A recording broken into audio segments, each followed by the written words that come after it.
speaking with parents last weekend, and we were chatting, and they were talking about their son and his baseball, and they had read a sign on the fence when they got to the ballpark, and maybe you've seen these type of signs before, but it says you have one job. And it talked about that the coaches will coach, the players will play, the umpires will ump, and the parents will cheer. And it said this one job, this is what you have to do. And you go to work, and you're wherever market you're in, and you're there, and your boss or whoever you work with, you guys probably say the same thing.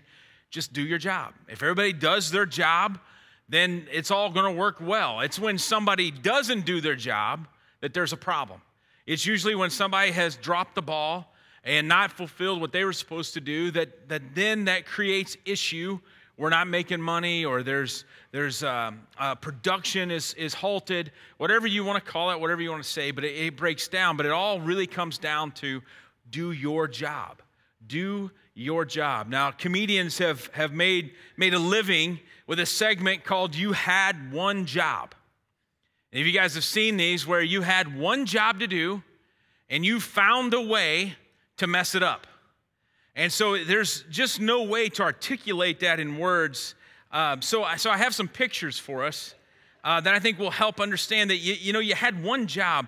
And maybe somebody put the signs up after this incident, but look at this picture here that's going to pop up.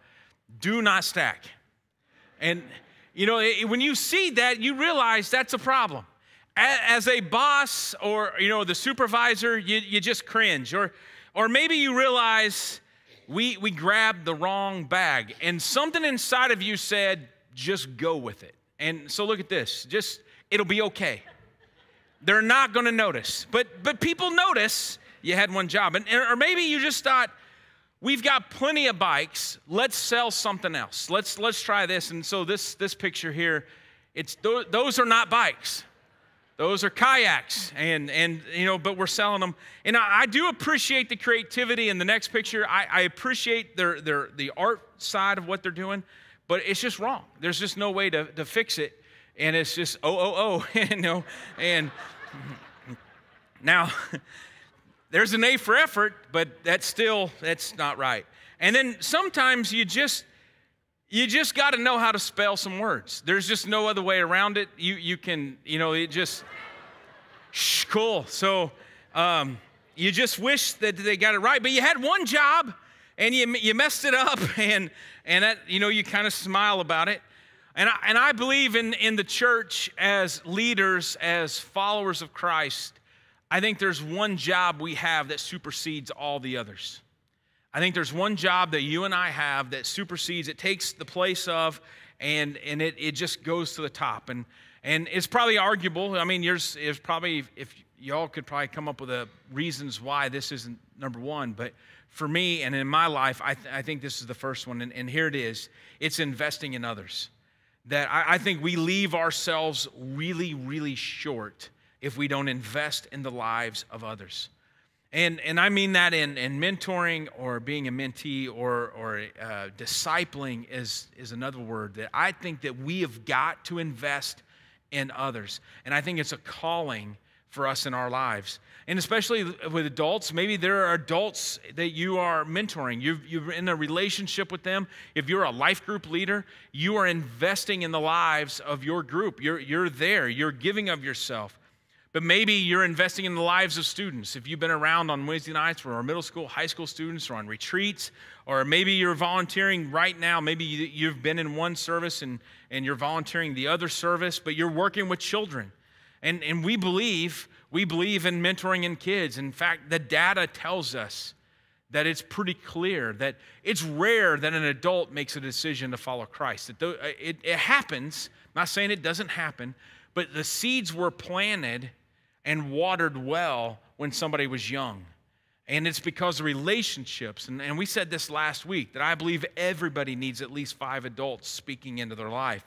And so mentoring adults or students or children, we all need a mentor. We all need somebody to speak into our lives and teach us the way to live our life. And that's is what we need. We've used this verse the last couple of weeks in Isaiah 40, where it talks about taking the next step. Whatever that next step is in your spiritual walk, of taking that next step. And probably our parents are the most impactful people we've had in our lives, shaping us spiritually, positively or negatively. They're the most influential people in our lives. They shape us in who we become and the professions that we take. There are other adults that speak into our lives, but our parents are the ones. But there are other people that have invested in us. They've invested in us. They mentored us. They spoke to us. They shaped us. They molded us. They did things that help us become who we are today. In Isaiah 40, verse 30, we've read this last week, and we won't read it again this week. It says, even youths grow tired and weary, and young men stumble and fall. But those who hope in the Lord will renew their strength. They will soar on wings like eagles. They will run and not grow weary. They will walk and not be faint. And as we talked about this, that if you are far from God and you really have no basic desire, really you've got no desire to be in relationship, but maybe you're just here to keep peace with a loved one or a friend, then we would say you're probably hopeful. We're hopeful for you. If you're curious and interested, you're definitely not committed but are checking it out, then we would say you're cautiously walking. You're checking things out, wanting to know what it's all about. If you're faithful in a few things, and maybe you're taking those steps in your relationship with Jesus, but you're not fully invested, then we say you're a runner. If you are completely sold out, you're attending faithfully, you share in community like a life group, or you serve unselfishly, or you live your life consistently with Scripture, or you are giving generously, or you invite others who are far from God to join you, then we say you are soar. So wherever you're at, if you dropped a pin on hopeful, walker, runner, soar, wherever you may be, then we feel like it is our job, our number one job, to invest in the lives of others to help them take the next step, whatever the next step may be, wherever they are at, to help them move along. And we believe leaders lead. Leaders lead by investing in others. Wherever that next step may be is what it is. John Maxwell has this quote. It says, to add value to others, one must first value others. To add value to others, we must first value others. So we have to begin in that very beginning process of seeing people as the unbelievable creation of God, that the way He made them. And mentoring is a biblical idea. It's rooted in Scripture from the Old Testament to the New Testament. And although that word's not necessarily used, that word's not the one that they actually use, it is just used in the reference of what it is. It's used all through Scripture. The principles are applied. Maybe not the exact terminology, but words like discipleship or I'll be discipling, or He took him under His wing. You'll hear these phrases that mentoring relationships are just taking place from the very beginning. Individuals were involved in individual relationships, but also mentoring other relationships. It happened on one-on-one or in small groups, but small enough to where we could interact and have story, and we were small enough to where we could have impact. It is really hard for us to say this is a mentoring relationship. You're probably not being mentored on a Sunday morning. Coming in here and sitting in this room, now it could be inspiring, it could be part of the community where we worship together. These are all high value things. But mentoring or discipleship and being a mentee, that happens outside this room. That's what happens when the person, probably you're sitting the closest by, or in your section at least, is spending invaluable amounts of time with you. That's where it happens. That's where getting down and dirty and learning and becoming and shaping. Now, this is invaluable. I mean, we want it too, because there's some power that happens when we're all together, but this isn't mentoring. But we got to be small enough to be impactful. I mean, Jesus started out mentoring 12, and sometimes there was 3, and on a very rare occasion there was 1. But we'll see in Scripture that Jethro he mentored Moses, and that was his father-in-law, and Moses mentored Joshua, and Joshua went on to invest in some of the elders of Israel, and Eli mentored Samuel, and Samuel mentored Saul and David, and Nathan the prophet mentored David, and David mentored his army. his army, his generals and the leaders there, some of his government officials. And then David mentored Solomon, and Solomon turned around and he mentored the queen of Sheba. And Elijah mentored Elisha. Daniel mentored Nebuchadnezzar. Mordecai mentored Esther, and Esther ends up mentoring the king Artaxerxes. Priscilla and Aquila mentored Apollos, and from the disciples and the apostles that have been mentored by Christ, they reach down and get Paul and Titus and Timothy and many others. Ultimately, the very church in which we're in is part of a long-going process that happened from the disciples that was passed down, where men and women were mentored, discipled. Their lives were invested in. It all begins there, and it just is passed down generation to generation to generation. So I believe that when the church is really doing well, when the church is leading well, when we're doing what we're called to do, that three things happen. That we develop a strong identity, that we have a clear mission, and that we empower, equip, and encourage others to serve. When we are doing what we've been called to do, that we're going to have a strong identity, we're going to have a clear mission, and we're going to equip and encourage and empower others to serve. And I think that's what happens when we are leading well. So this strong identity. I mean, for many people, they look at Moses, and he is a leadership roadmap of what it means to lead in hard and challenging times. That's Moses. He's got this story. I mean, there are several avenues we could go through from when he left Pharaoh's court and he had murdered a soldier and went and basically retreated to the desert and becomes a shepherd. And maybe potentially there's theologians that believe he had a stroke or he had lost some of his speech capabilities. But whatever it was, that's not really what we're going to focus on. We're not going to look at that leadership side. We're going to look at the mentor-mentee relationship that he had with his father-in-law, Jethro. Now, there's a part of me, and I, as a newly become father-in-law and having a father-in-law for the last 25 years, there's some things I want to share and kind of be open that my father-in-law was a construction guy. He owned his own construction company. He was the guy, and some of you guys are like this, that if it's broke, he can fix it. You know, he can just look at it and, oh, yeah, you do blah, blah, blah, and then it's done. He's that guy. He is a outdoors, go fishing, go hunting, rub animal stuff on you, and go hide in the woods and then kill it. Maybe eat it raw if you had to. That's my father-in-law. We are the total opposite. I am not handy. If I see it and it's broke, I go, yep, it's broke. That's just not me. I think for the first 24 of our 25 years, I was a major disappointment because we would come and see him and he'd go, you want to go fishing? And I'd always say, that's a terrible idea for all of us. I'm going to get bored. I'm going to start playing with stuff. It's going to make you angry. There's a chance you're going to try to drown me. Now, you want to go swim? I'm your guy. You want to go sit on the beach? I'm with you. But so we were total opposites. So at this moment in time in Jethro and Moses' relationship, Moses has been under a tremendous amount of stress. He has come home and faced the king. He has led all of the Israelites out. They have crossed the Red Sea. There's been the plagues. There's been the death of the firstborn. There has been all of these things. And now that he has them on the other side of the Red Sea, there's a little bit of pressure, a little bit of stress. But here's where he's at. I mean, he's done these things. He's working about 29 hours a day. There's a huge S on his chest. And he's at this moment in time that now he encounters his father-in-law. And his father-in-law comes up to him and he has this conversation that there's a part of me that I just want to go, really? Does it have to be the father-in-law?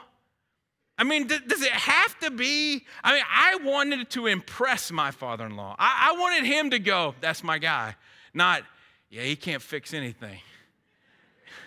Poor kid. He's just all knuckles or something. I don't know. But I wanted my father-in-law to look at me and embrace me and say, that's the guy. And we got a great relationship, and that is good. But, I mean, can you imagine if you were Moses and it's the father-in-law? I look at Kyle, and I want to encourage Kyle, and I want to do that. So here we are. We're at this moment. And maybe it was the time that being a shepherd out in the desert for a number of years, maybe that changed some of Moses' heart. Maybe he was just so exhausted from the pressure that anything was worth a shot. Maybe maturity had finally kind of caught up with him, or maybe it was just he saw the hand of God at the Red Sea. Maybe people had just brought so many issues to him that he just thought, yeah, I got to give anything a chance. And there was a lot of issues. I mean, there's nearly 1 million people or more that had crossed the Red Sea, and after 400 years of slavery, there was a ton of issues of trying to teach these people how to become a nation again.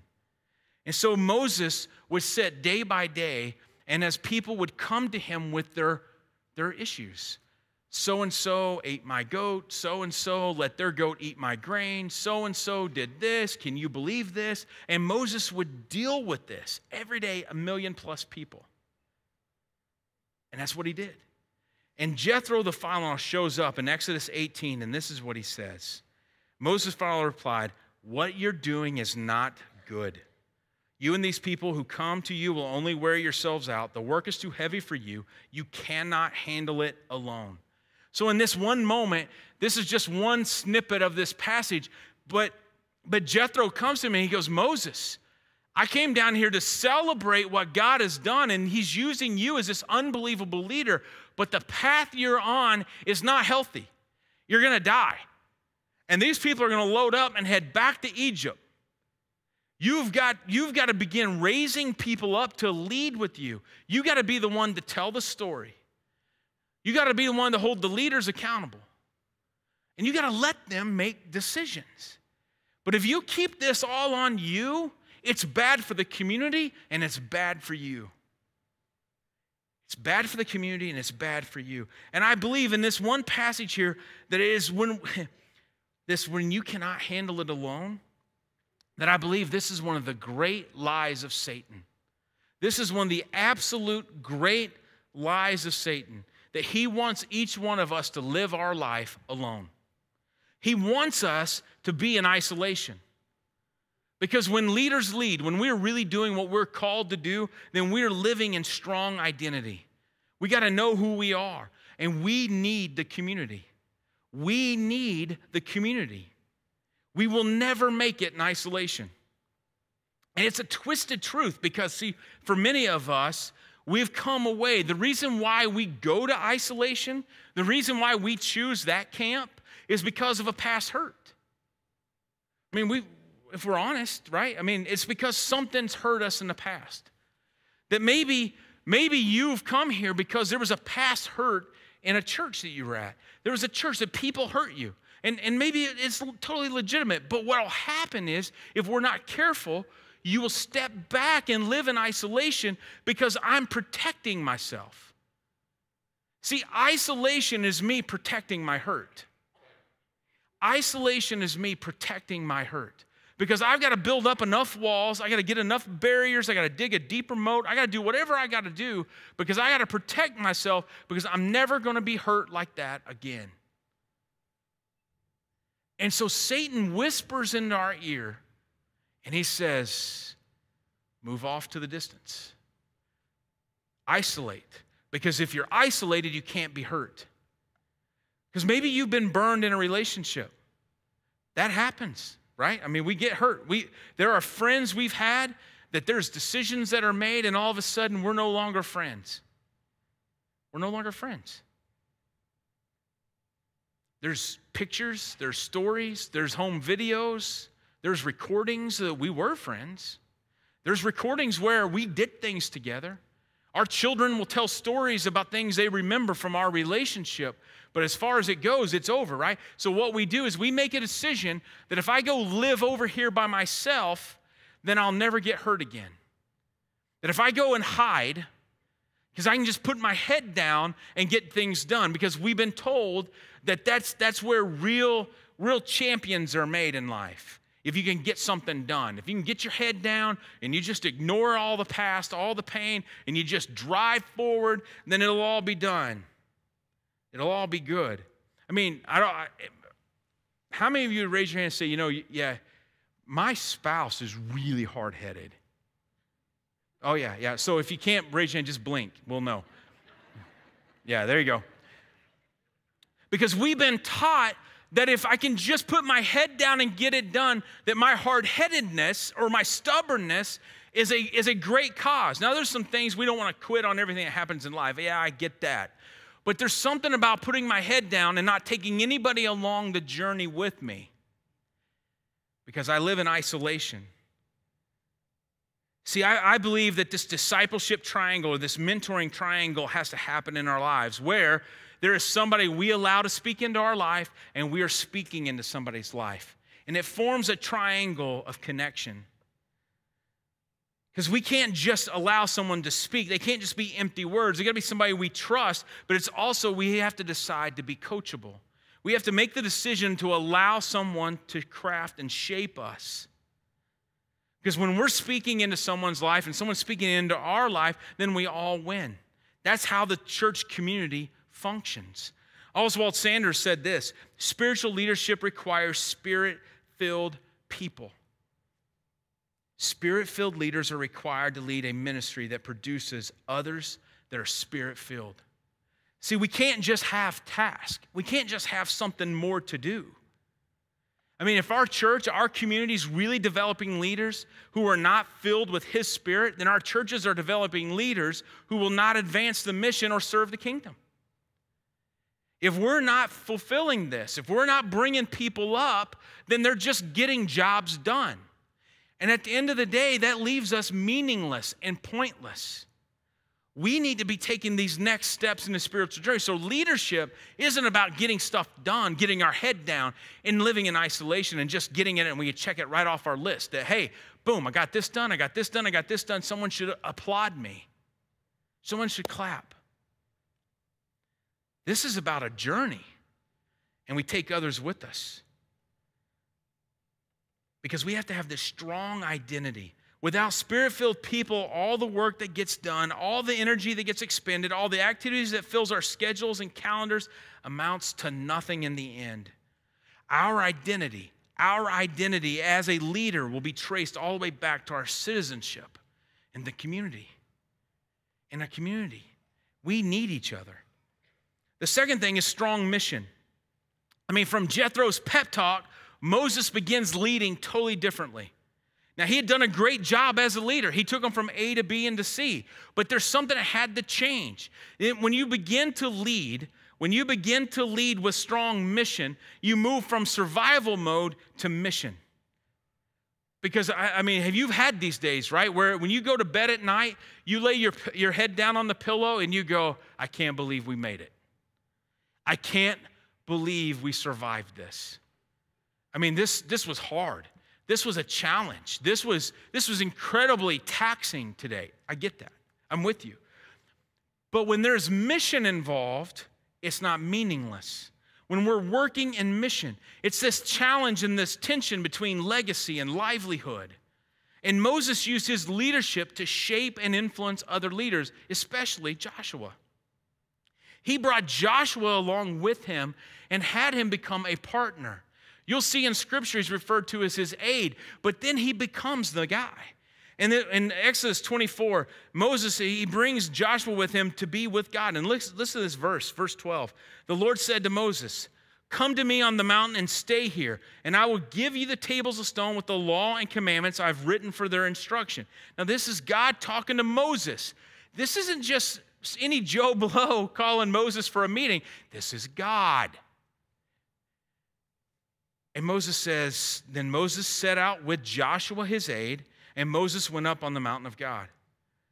So we see this moment where he says, all right, Joshua, come on. I don't know what's about to happen between me and God, but you need to see this. I don't know what's going to go down in this conversation, but I want you with me. Because Moses, when we begin to lead out in mission and not out of survival, we begin to understand some things. You and I, we have a shelf life. We have a shelf life. There's going to come a point, whatever that point may be, if it's in a week or in 100,000 weeks, who knows? Whenever that time is, we have a shelf life that we're not going to make it. We're not going to be here. We're not going to live on this earth forever. And so he understood that Moses understood, I need Joshua to become part of this process with me. Rabbi Evan Moffick says that a disciple is the link between the past, the present, and the future. And without disciples, we do not live on. And so Moses is bringing Joshua along the journey. Investment into the future is another way of saying discipling. And we're passing down our creed and our deed that Moses is taking Joshua and bringing him along. And so as Jethro has impacted Moses, Moses is now impacting Joshua for the future. John Maxwell says one of the greatest values of mentors is the ability to see ahead what others cannot see and help them navigate a course to their destination. That we need people speaking into our life to help us navigate the future. And to do that, you and I have to give them permission to tell us stuff we don't want to hear. To tell us stuff we don't want to hear. And do you have that person? Have you given somebody enough permission in your life to say things you don't want to hear? For many of us, we want to be surrounded by people that tell us everything we want to hear. We want rah-rah. But buildings aren't built on rah-rah. And so we get this point, and there's this thing that happens is that when we really do invest in others, when we really lead well and we're investing in others, they also get to see the dark side of us. The side that we don't show you on Sunday. The side that doesn't have cologne all over it. That means when we're investing in others, they get to know some things about us that we wish we could hide. That's why most people won't invest in others. Because they don't want people to know who they really are. Well, I got to tell you, Moses does this in a number of years ago. I did a sabbatical, it's 12, 13 years ago, and we were in the Bahamas. And in that time, we processed a mission organization that would bring in about 500 students each week. And so for 8-9 weeks, we would have these kids that would come in. So they would come in on Saturday and leave on Saturday. They'd work all through the week. And, you guys know Eric Wood. He's on staff here. But when I came as the youth pastor, Eric was a 6th grader. And so basically we grew up together because I was 24 and very young and dumb. And Eric was just young. And so we did things there. He was in middle school and high school and college. And while he was a high school student, he came to be an intern with us. And when we were on the island, he went and spent that whole summer and he ran the transportation and did these things. But one of the things we did was to make sure, because when you hear about island time in the Caribbean, it is real. You might as well take your watch and just throw it in that beautiful ocean. Because there are some things that happen on time and some things that don't. And in this hotel where we were processing 500 students into the hotel and 500 out, it got a little complicated and hairy. And it was hard. And we had to work through some things. And then you would hear, I can still hear in the voice when you would hear him say, "No problem, man. No worries." I was like, it is a worry. And I could find my very human blood pressure climbing through the roof. And we had one of our largest groups of the summer coming in, and we had another large group. The first and second largest groups were back to back. And we were working overtime to get it to happen and to get everything in. And we got there, and what we would do is on Mondays, groups came in on Saturday. On Monday, we would go through all the rooming list with the hotel comptroller. We'd go through that whole list to make sure we were, all is good, man. All is good. All right. Then on Friday, we would double check it because we had learned early on that's not always the case. They would say it's all good, but it wasn't. So on Friday, we'd come back. And now about week 6, this is where we're at. So we're well over halfway through. Large group is trying to leave, bigger groups coming in, and this little hotel manager, all 135 pounds of him, came in and he looked at me and he said, "We've overbooked the hotel by 30 rooms. And I think I blacked out. And I started stuttering. And I don't stutter. And I said, what? And we had a heated discussion. And I'm going to come clean to you today. I blew my top. It takes a lot for me really to get angry. It takes a lot for me to really lose it. I lost it. And I jabbed my finger into his chest. And Eric's eyes, because he was standing there, went, pfft. And it was like Bugs Bunny. And I yelled at this poor guy, and then I had to go back and apologize. And I went back to see him, and he would not meet with me alone. He had security, and there was several involved. And there may have been filed charges. I don't know. Anyway, I blacked out. And so, but there's this piece that when you mentor somebody, they get to know some of the ugly. That's okay. It teaches. We make mistakes. I bet this week you may have used a hammer and hit your thumb or stubbed your toe, and you may have said something that was not holy and pleasing. You may have done something, but this is an opportunity for us to learn and grow. And when we're mentoring somebody, investing in others, these things help us. In Exodus 32, Moses brings Joshua with him, and you see this in verse 17. When Joshua heard the noise of the people shouting, he said to Moses, "There is a sound of war in the camp." And Moses replied, "It is not the sound of victory. It is the sound of defeat. It is the sound of singing that I hear." And when Moses approached the camp and he saw the golden calf and the dancing, his anger burned, and he threw the tablets out of his hands, breaking them into pieces. So Moses is bringing Joshua along in the ugly.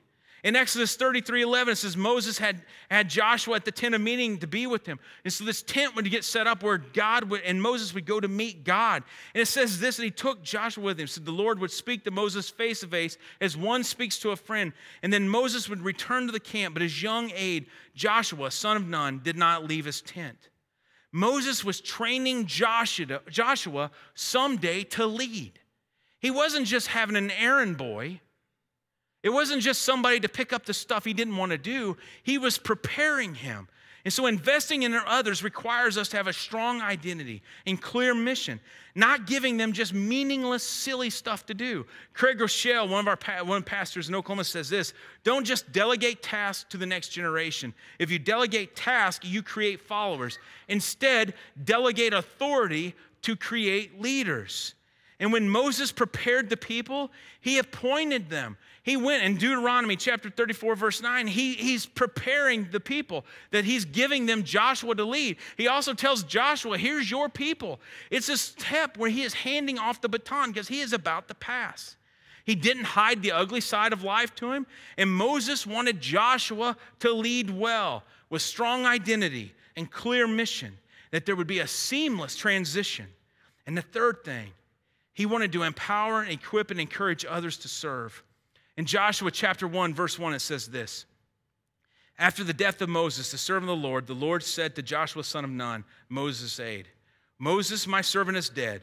Now then, you and all these people get ready to cross the Jordan River into the land I'm about to give to them, to the Israelites. I will give you every place where you set foot, as I promised Moses. Your territory will extend from the desert to Lebanon, from the great river to the Euphrates, all the Hittite country to the Mediterranean Sea in the west. No one will be able to stand against you all the days of your life. As I was with Moses, so I will be with you. I will never leave you nor forsake you. Be strong and courageous, because you will lead these people to inherit the land I swore to their ancestors to give them." What Moses did for Joshua was invaluable. Every time Joshua succeeds, every time he makes a right decision, Moses gets a "that-a-boy" on the back. Every time that happens and they pat Moses on the back, somebody reaches in heaven and pats Jethro on the back and says, "Great job for what you did for Moses, because without Moses, we don't get Joshua. And without Joshua, we're still wandering around in the wilderness." Because investing in others leads to these things.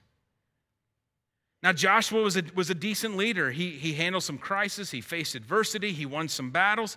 However, there was a major flaw with Joshua. A major flaw. He didn't bring anybody along in the journey with him. Nowhere do we see in Scripture does he have that one guy that one individual that he prepares for the next step. In Judges chapter 2, verse 8, it says this: Joshua son of Nun, the servant of the Lord, died at the age of 110. And if you skip to verse 10, it says, after the whole generation had been gathered to their ancestors, another generation grew up who did not neither know the Lord nor what he had done for Israel. It's a link. Our past and our present is a link to the future. See, when we don't dive in with others and we don't invest in others, then we leave ourselves vulnerable. When Proverbs talks about iron sharpens iron, it leads us to invest in others because it makes us better. It makes us better. The community does better. The community does better. It flourishes when I'm investing in you and you are investing in me, because that's the way we are made. We're made to have a strong identity, to have a clear vision, and to empower and equip and encourage others to serve. Because investing, discipling, mentoring, that's what we do. That's our number one job. If we forget that, if we say we're not going to do those things, then we're no more than a country club. We're no more than just a gathering of people that like to be together. But we got to invest in each other. We got to invest in each other. Let's stand.